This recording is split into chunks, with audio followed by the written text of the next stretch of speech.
अस्सलाम वालेकुम नाजरीन, उम्मीद है आप सब अच्छे होंगे। फौरन ही ऐलान कर दिया गया कि दरिया के किनारे कुर्बानी दे दी गई है। खुदा ने हुक्म दिया है कि मेरे दुश्मनों पर फौरन हमला कर दो। उनके जो कमांडर मुकर्रर किए गए थे उन्होंने हबशियों की तादाद के मुताबिक अलग अलग कर लिया। तीरंदाज अलग हो गए, जंगी स्कीम के मुताबिक उन्हें तरतीब में कर लिया गया। उन्हें पहाड़ियों के अंदर से निकालकर दरिया के किनारे उस जगह के करीब से गुजारा गया जहां हबशियों का खून बिखरा हुआ था और पालकियां पड़ी थी। वहां एक आदमी खड़ा ऐलान कर रहा था, ये खून उस मर्द और औरत का है जिन्हें कुर्बान किया गया है। ये फौज दरिया के किनारे कायदा के सिमत रवाना हुई। हबशी जंगी तराना गाते जा रहे थे। दिन चलते गुजर गया, रात आई तो पड़ाव किया गया। अगली सुबह फिर कूच हुआ, पहाड़ी खित्ता बहुत पीछे रह गया। ये दिन भी गुजर गया और एक और रात आई।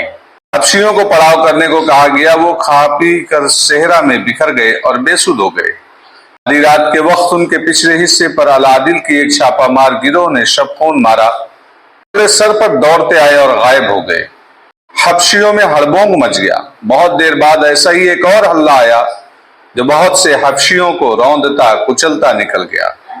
अलकंद सबसे आगे था। उसे इत्तला मिली तो उसने अगले रोज की पेशकदमी रोक दी। ये शबखून बताते हैं कि हम मिस्री फौज की नजर में आ गए हैं।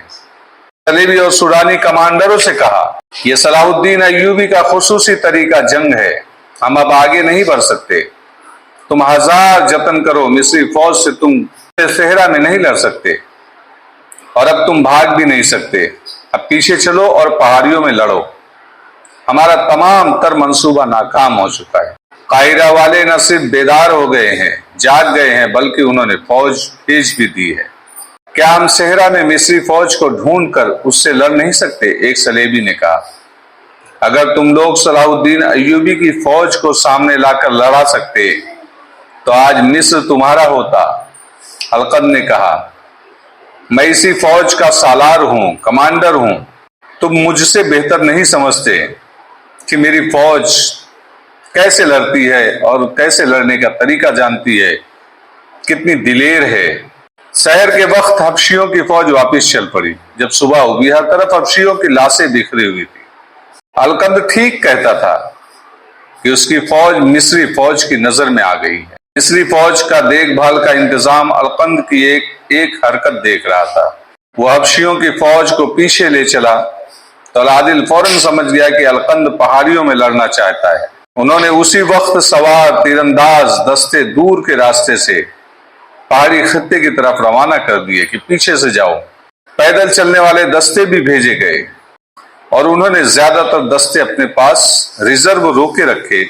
उन दस्तों के साथ वो हबशी फौज से बहुत फासला रखकर पीछे पीछे चल पड़े। रास्ते में रात आई, हबशियों का पड़ाव हुआ। रात को अलादिल के छापामार दस्ते हरकत में आ गए। अचानक हबशियों के एक जैश को बेदार रखा गया था। ये तीरंदाज थे। बहुत अच्छा इंतजाम किया था हबशियों ने, लेकिन उन्होंने बहुत तीर चलाए जिनसे कुछ सवार छापामार शहीद भी हुए।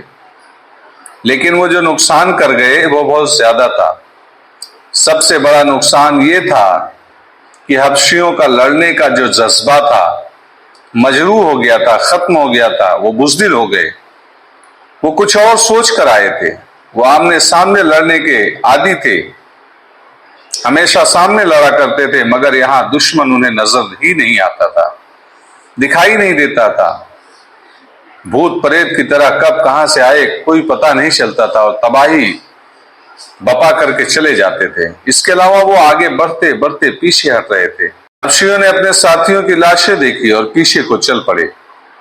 सूरज गुरूब होने में अभी बहुत देर बाकी थी जब वो पहाड़ी खत्ते में दाखिल हुए, लेकिन अब उन्हें पहले की तरह एक जगह जमा नहीं करना था, बल्कि पहाड़ियों के ऊपर नीचे और वादियों में लड़ने की तरतीब में रखना था। उनकी आधी नफरी पहाड़ियों में पहुंच चली थी जब उन पर बुलंदियों से तीर बरसने लगे। हर तरफ शोर बरपा हो गया। अलादिल के बर्क रफ्तार दस्ते पहले ही वहां पहुंचकर मोर्चा बंद हो गए थे। हबशियों के कमांडरों ने चीख चिल्लाकर उन्हें ओट में किया और तीरंदाजी का हुक्म दिया। बाकी नसब फौज अभी बाहर थी। بہت کوشش کی گئی، یہاں سے وہاں سے ہر طرف سے ان کے گھیرا جائے، العادل کی فوج کو بچنے نہ دیا جائے، ان کو مار کاٹ کر کے وہاں سے نکال دیا جائے۔ فوج کو پیچھے ہٹایا گیا اور القند نے اپنی نفری کو فوج کو کہا کہ وہ پیچھے پیچھے گھوم کر کے پہاڑیوں پر چڑھ کر آگے جائے اور اوپر سے تیر چلانے کی چال چلی، مگر حبشی ابھی پہاڑوں پر چڑھنے ہی والے تھے۔ ادھر سے العادل کی فوج جو ان کے عقب میں پیچھے جا رہی تھی پہنچ گئی۔ حبشیوں کی خاصی نفری بلندیوں پر جانے میں کامیاب ہو گئے تھے، بہت سارے پہاڑوں پر چڑھ گئے تھے، جہاں سے حبشیوں نے نہایت کاریگر تیر اندازی کی۔ العادل کو بہت نقصان اٹھانا پڑا، بہت سارے مسلمان شہید ہوئے، مگر ان کی اسکیم اچھی تھی، انہوں نے ادھر سے دستے پیچھے ہٹا لیے۔ اس کی پہلی ہدایت کے مطابق جو انہوں نے کہا تھا، دوسری طرف سے تیر انداز اور دیگر دستے پہاڑی خطے کی بلندیوں پر جا رہے تھے۔ سوار دستوں میں سے ایک کو دریا کے کنارے بھیج دیا گیا۔ اسوان کے سلسلے کون میں خوریج معرکہ لڑا گیا۔ اسوان وہ جگہ ہے جسے آج وہاں پر ڈیم بنا دیا گیا۔ ایک دور تھا کہ وہاں پر صرف چٹانیں تھی، وہاں پر معرکہ لڑا گیا، وہاں پر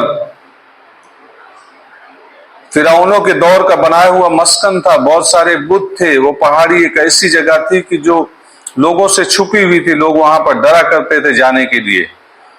آج کے دور میں تو وہاں نہ وہ فرعونوں کی لاشیں رہ گئی، نہ فرعونوں کے بت رہ گئے، نہ وہ پہاڑی خطے کے اندر میں کچھ رہ گیا، وہاں پر ڈیم بنا دیا گیا۔ لیکن صلاح الدین ایوبی کے دور میں وہ بہت ہی خوریج معرکہ وہاں پر ہوا تھا، بہت سارے وہاں پر پہاڑی تھے، اس کے بیچ میں کمرے بنے ہوئے تھے، فرعونوں نے بنوایا ہوا تھا، بت تھے وہاں پر، تالاب تھا اندر میں، ہر چیز اندر میں میسر تھا، وادیوں اور بلندیوں پر تیر برس رہے تھے۔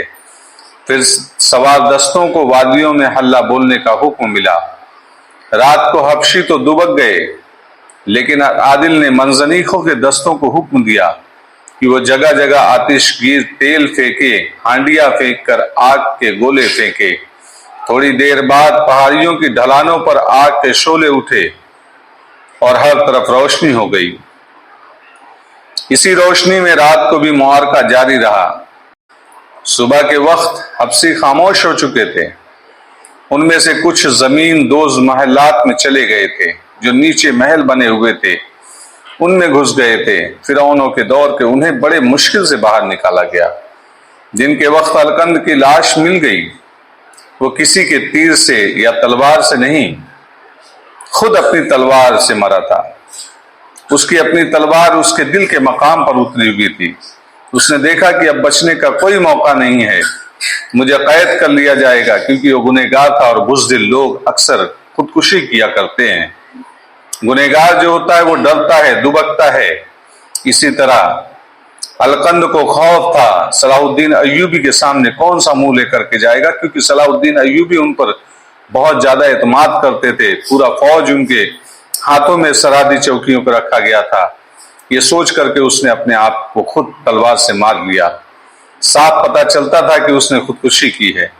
چند ایک صلیبی اور سوڈانی کمانڈر زندہ پکڑے گئے اور حبشی جنگی قیدیوں کی تعداد 1000 سے زیادہ تھی۔ العادل نے وہیں سے قاصد کو سلطان ایوبی کے نام کامیابی کا پیغام دے کر روانہ کر دیا اور اسے حکم دیا کہ بہت جلدی سلطان تک پہنچو، بہت پریشان ہوں گے۔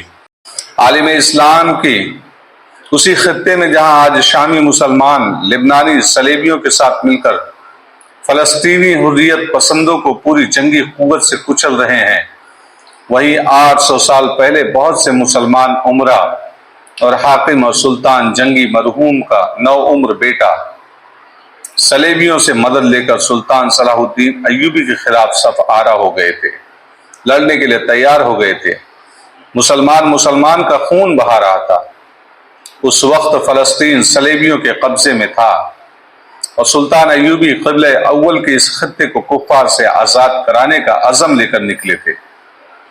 صلیبی اس سے فلسطین کو نہیں بچا سکتے تھے، مگر مسلمان ہی اس کے راستے میں حائل ہو گئے۔ آج بھی فلسطین پر کفار کا قبضہ ہے اور فلسطین حریت پسند جو قبلہ اول کو آزاد کرانے کے لیے اٹھے تھے شامی مسلمانوں کی توپوں اور ٹینکوں سے بھسم کیے جا رہے ہیں۔ مارچ 1175 میں سلطان صلاح الدین ایوبی